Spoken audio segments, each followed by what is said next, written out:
Welcome to the home of Jeff and Deborah Cogan. As we approach the house, it's easy to see that the architect of this 1938 house made its siding on the property its main architectural feature. The architect played to this by locating the lovely large bay window on access with the main street. Now, as we swing around the corner and start up the walk, we see the beautiful exterior planters, wreath, and holiday lights, kept simple to retain the focus on the solitary candles in each original leaded glass facade window. We also see a dramatically different view of the house itself. A Swedish couple, Carl and Emma Bodin, founders of Bodin Electric, built the house. The architect is unknown. The Cogan family of four has lived here for the past 7 years, but their roots harken back to Michigan and Ohio. The story of this house is about family memories and the way these memories interlace with the Cogans' holiday decorations and their commitment to preserving the home's treasured features. We are now in the foyer, a room just large enough to provide a warm welcome to visitors on a blustery winter evening. The light fixture in the foyer, and all of the home's traditional light fixtures, are original to the house. Each year, Deborah creates the handmade garland of fresh berries, pine cones, and bows. As the Christmas season progresses, the garland teems with images clipped from Christmas cards the family receives and adds, so that by the end of the season, the garland becomes a record of the holiday wishes of family and dear friends.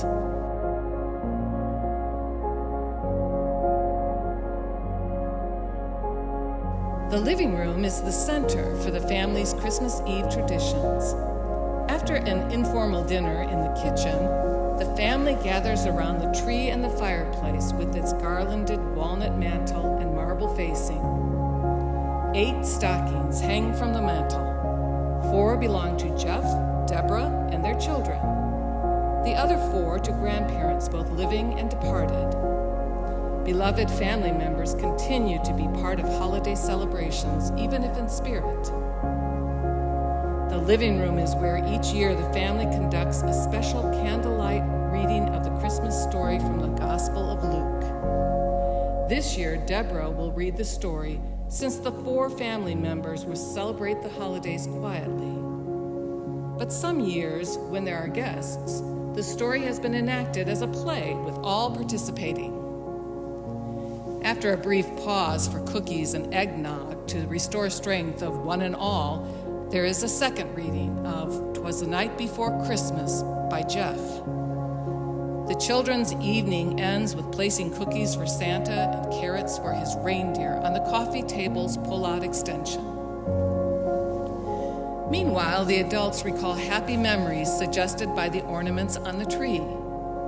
Deborah explains that so-called stylish decoration is not the focus for her family. Meaningful items, however quirky they may seem, are what matter in her home. They define beauty and style for the family. The tree is entirely decorated in ornaments that mark family events, experiences, and interests. The ceramic lemons recall Deborah and Jeff's honeymoon in Capri. The drums recall the year their son took drumming lessons. The doctor's bag marks their daughter's interest in a medical career. There's also the clay disc and bird that Jeff made in kindergarten, and the hand-sewn ornaments that decorated Deborah's tree when her family temporarily lived in Illinois, though their permanent home and Christmas decorations were in Michigan. The tree-top angel is a work of the Cogan children and a treasured memory of their early years. Finally, Jeff's childhood Lionel train surrounds the tree. On Christmas Eve, the beautiful living room windows showcase the view of holiday lights, and on a clear, cold night, the sparkle of stars. This tour of the Cogan house follows the formal arrangement of the public rooms that prevailed when this house was built. but the family's holiday celebrations follow an entirely different and less formal style. We're now in the dining room, which has its own distinctive features. One of these is the cove molding, which appears here and in the living room, and adds a graceful line to the walls. The oval inlaid mahogany dining table is French Regency double pedestal and provides a gracious setting for holiday dinners, as does the Bernard Rohn Mastercraft acid-etched serving bar cart. Each year, the Cogans' largest celebration is on Christmas Day, when extended family join them. Although that will not happen this year, Deborah has set the dining table with precious family items as she does in a typical year. There is the McKinley china, which Jeff's mother has handed down. With the Cogans' Ohio roots, it's understandable that a replica of the china selected for the White House by President McKinley, himself an Ohio native, would have special meaning for this family. The crystal glasses are a treasure from Deborah's family. Several generations ago, the full set of glasses was divided between two of Deborah's great aunts. They continued to be handed down through the two families. When Jeff and Deborah were getting married, and shortly after, the divided glasses were united once again when they were unknowingly regifted to the newlyweds from two different family members. Now the glasses have pride of place in the Cogans' Christmas Day celebration. And quite a celebration it is. It includes everything from English poppers promising good fortune in the year ahead to unique family recipes, including a scalloped cranberry dish that Deborah's grandmother would make. You'll find this wonderful recipe at the end of our tour. We are now entering the kitchen. Originally, this was a small 1930s kitchen with a swing door separating it from the dining room. The Cogans updated its design 3 years ago to serve the needs of the family today. They replaced the worn pine floor with hardwood and arched the opening between the kitchen and dining room. They also removed the swinging door between the two rooms. That door, by the way, ended up in the hands of a granddaughter of the original owners. She remembered it fondly from her childhood and turned it into a tabletop. As part of the update, leaded glass panels from the old built-in breakfast room cabinets were moved into the butler's pantry, which serves two separate functions. In addition to storing plates and glassware, the butler's pantry also serves as a home office. The Cogans call it Control Center. At holiday time, the kitchen is a busy place with the baking of family recipes. Deborah's mother was known for her delicate pie crust and for her Christmas pies that invariably became dessert. The family kitchen table is set for Christmas Day dessert with a modern-day version of plates showing the 12 days of Christmas. The table also holds Deborah's mom's gold-plated flatware and silver tea service. Also waiting for hungry dessert lovers are the family's favorites, pumpkin, pecan, and buttermilk custard pies. Recipes are at the end of this tour.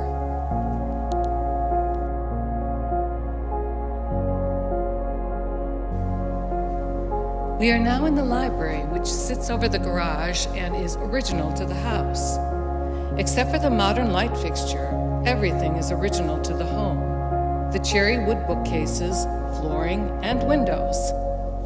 The windows, though, are single-paned glass, but there are storm window inserts, also original to the home, and they make the room warmer and more useful in winter.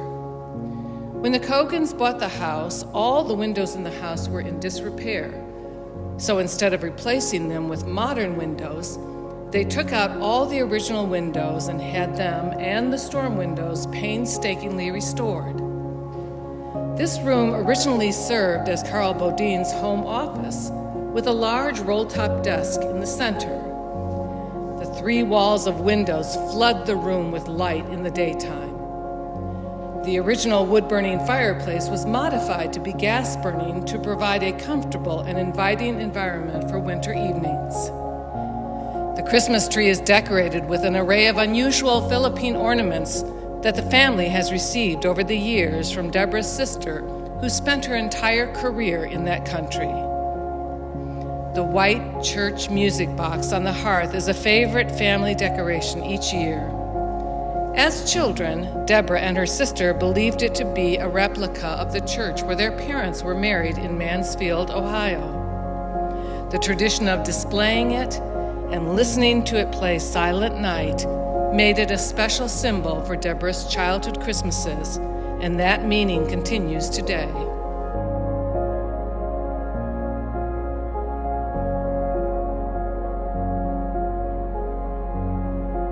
The Cogans' affinity to the state of Ohio is the dominant theme in the man cave that the family built for Jeff. An avid sports fan with a partiality for Ohio teams, Jeff has collected memories of his childhood that appear prominently at Christmas time. The tree is laden with ornaments of the Ohio State University, as well as other favorite Ohio sports teams. Jeff remembers fondly attending baseball games with his grandmother at Cleveland Municipal Stadium, long since gone. A panel of the park's seats is in the man cave. The solitary baseball park seat is an original from League Park, where Babe Ruth hit his legendary 500th home run.